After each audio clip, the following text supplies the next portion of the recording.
ఢిల్లీ ఎన్నికల్లో సత్తా చాటి మంచి జోష్లో ఉన్న భారతీయ జనతా పార్టీ తెలంగాణలో బలపడుతోందా?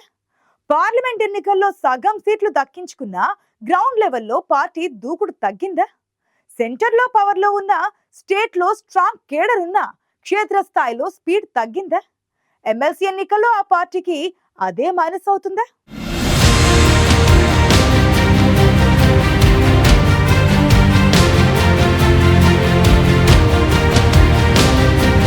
ఉమ్మడి ఆదిలాబాద్, కరీంనగర్, నిజామాబాద్, మెదక్ జిల్లాల ఎమ్మెల్సీ ఎన్నికల్లో వ్యూహాలకు పదును పెట్టాల్సిన భారతీయ జనతా పార్టీలో ఎందుకో ఆ జోష్ కనబడడం లేదు. దేశ రాజధానిలో 25 ఏళ్ల తర్వాత విజయ ఢంకా మోగించిన ఉత్సాహం తెలంగాణలో కనబడడం లేదు. పార్టీపై యువతలో పెరిగిన క్రేజ్ ని తమకు అనుకూలంగా మలుచుకోవడంలో కమలం పార్టీ విఫలమవుతోందనే అభిప్రాయం బలంగా ఉంది. గ్రాడ్యుయేట్, టీచర్ ఎమ్మెల్సీ నియోజకవర్గాల నుంచి పోటీ చేస్తున్న బీజేపీ అభ్యర్థుల తీరుపై ఉమ్మడి ఆదిలాబాద్, కరీంనగర్, నిజామాబాద్, మెదక్ జిల్లాల్లో జరుగుతున్న చర్చ అంతా ఇంత కాదట.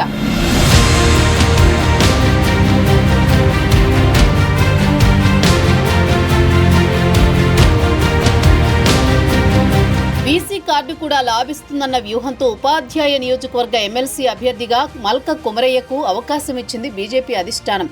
అయితే మొదట్లో కొమరయ్య గెలుపు ఖాయమన్న ప్రచారం ఊపందుకోవడంతో పార్టీ శ్రేణుల్లో ధీమా పెరిగిపోయిందన్న అభిప్రాయాలు వ్యక్తమవుతున్నాయి. దీంతో అన్ని వర్గాల టీచర్లను సమీకరించే విషయంలో పార్టీ అంతగా దృష్టి సారించలేదంటున్నారు. పెద్దపల్లికి చెందిన మల్క కొమరయ్య విద్యా సంస్థల నిర్వహణతో పాటు పలు వ్యాపారాల్లో స్థిరపడ్డారు. కొంతకాలంగా హైదరాబాద్ నగరంలోనే ఉంటున్న ఆయన పెద్దపల్లి లోకల్ గా చెప్పుకునే ప్రయత్నం చేసినా ఇక్కడి క్యాడర్తో సంబంధాలు లేకపోవడం మైనస్ అన్న చర్చ జరుగుతోంది.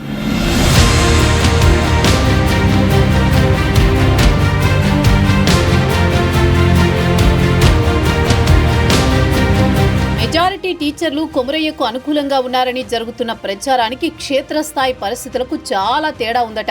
టీచర్లను ప్రభావితం చేయగలిగే వివిధ సంఘాల నాయకులను అభ్యర్థి తనకు అనుకూలంగా మార్చుకోలేకపోయారట. ప్రైవేట్ టీచర్ల ఓట్లు కేవలం 4,000 వరకే ఉండగా ప్రభుత్వ విద్యాసంస్థల్లో 25,000కు పైగా ఓట్లున్నాయి. ఉపాధ్యాయ నియోజకవర్గ ఎమ్మెల్సీ గెలుపోటములను శాసించేది ఖచ్చితంగా ప్రభుత్వ ఉపాధ్యాయులే. ప్రైవేట్ రంగంలోని టీచర్లపై స్కూళ్ల యాజమాన్యాలు, సంఘాల ప్రభావం ఎక్కువగా ఉంటుంది. కాబట్టి ప్రభుత్వ ఎయిడెడ్ ఉపాధ్యాయులపై దృష్టి సారించి ప్రచార పర్వం కొనసాగించాల్సి ఉంటుంది. కానీ ఇందుకు భిన్నంగా ప్రచారం కొనసాగుతున్న తీరు బీజేపీ వర్గాల్లో చర్చకు దారితీస్తుంది. కొన్ని జిల్లాల్లో ప్రభావితం చేయగలిగే ముఖ్య నేతలను కూడా విస్మరిస్తున్నారన్న వాదనలు వినిపిస్తున్నాయి. కొమరయ్య కుటుంబ సభ్యులే సమీకరణాలు చేస్తుండడం కూడా పార్టీ నేతలకు ఇబ్బందికరంగా మారిందట.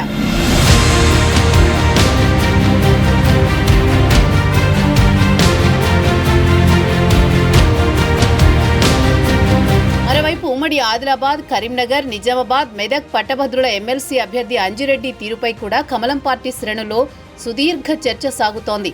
పార్టీ నేతలతో ప్రచార పర్వం కొనసాగిస్తూ మీడియా సమావేశాలు పెడుతున్నప్పటికీ అంతర్గతంగా జరుగుతున్న తతంగం వేరేలా ఉందన్న అభిప్రాయాలు వ్యక్తమవుతున్నాయి. ఆయన కుటుంబ సభ్యుల కనుసన్నల్లోని అన్ని సమీకరణాలు నడుపుతున్నారన్న వాదన వినిపిస్తోంది. కుటుంబ సభ్యుల ద్వారానే ఏ పనైనా జరగాలన్న పరిస్థితులు పార్టీ వర్గాలకు మింగుడు పడ్డం లేదట. ప్రచార వ్యూహాలను కూడా అంజిరెడ్డి కుటుంబ సభ్యులతో చర్చించిన తర్వాతే ముందుకు సాగాలనడం సరైంది కాదన్నది క్యాడర్ వాదన. పోలింగ్ తేదీ సమీపిస్తున్నా కూడా అభ్యర్థుల్లో మాత్రం మార్పు రావడం లేదన్న చర్చ బీజేపీలో సాగుతోంది.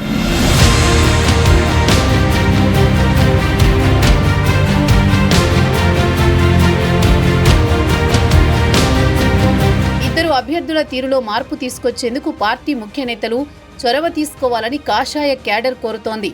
ఎన్నికల నాటికి అన్నీ పక్కన పెట్టి పార్టీ శ్రేణులు కలిసొస్తాయో లేదంటే అంతర్గత పంతాలతో ప్రత్యర్థులకు అవకాశమిస్తారో వేచి చూడాలి.